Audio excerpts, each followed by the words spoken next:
Hi everyone, welcome to my channel.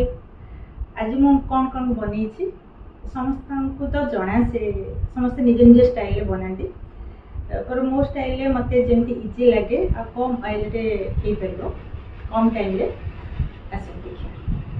चलतु एबे आमे बनैबा पनीर भेज मिक्स रेसिपी। फास्ट मु कड़ाई रे ऑयल पकेली, तापरे ऑयल गरम होला परे प्याज भल भाव हो सारा पर तापरे अदा रसुण पेस्ट सहित सब मिसई देती। जीरा पाउडर, धनिया पाउडर, गरम मसला, हलदी, लंका गुंड आउ लुण सब मिसई देकी कसली। तापरे मु पकेली काश्मीरी रेड चिली पाउडर, ताको भल भाव मु कसीदेली। तापरे मु भल भाव आपको कसली।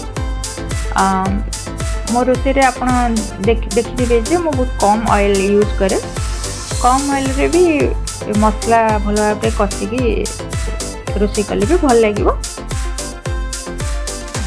बहुत सिंपल। तापरे मु कौन पकेली ना कस्तूरी मेथी पकेली, ताको मु भल भाव भाजीदेली। भाजला तापरे दही पकेली। दही मु अल्प पकेली कहीं टमाटो पकेबी से बेसी खटा हो, दही अल्प पकेली। तापरे मुझे मसला पानी देदेली, भल भाव फुटी आसला मु गाजर, ग्रीन मटर आउ कोबी पकेली। तापरे टमाटो भी पकेली। तापरे ताकू भल भाव गोले देकी ताकू सिझापी छाड़ीदेवा। तापरे 10-15 मिनट पर से सिझी भल भाव सिझी जाइए। मु पनीर पकेली।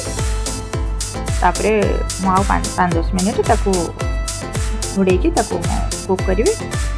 बिल्कुल पानी दबा दरकार नहीं, ड्राई हम। ड्राई हेले भल लगे। घर को आसी नुआ एयर फ्रायर आगारू कंपनी रो। देखिबा कौन आसी भितर। फास्ट तो गोटे बुक, तापरे ग्लोव्स, तापरे सब कौन आसी।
फास्ट एयर फ्रायर रे ट्राई होता चिकेन, पर मुझे चिकेन टा शूट कर पारि। चिकेन तो बहुत भल होता। एबे बना होती बीन्स। देखा बीन्स आउ पोटैटो फ्राई केमती होची। तापरे बना होची beans and potato fry. Fried beans उपरे क्रस्ट पीनट पका होची। एटा मु बनौनी, मो हस्बैंड बनाउछथि।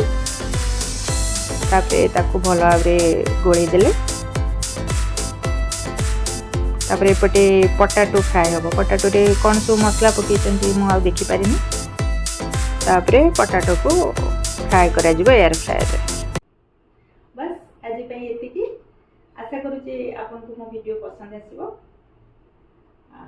पुन देखा नेक्स्ट वीडियो रे। से बाय।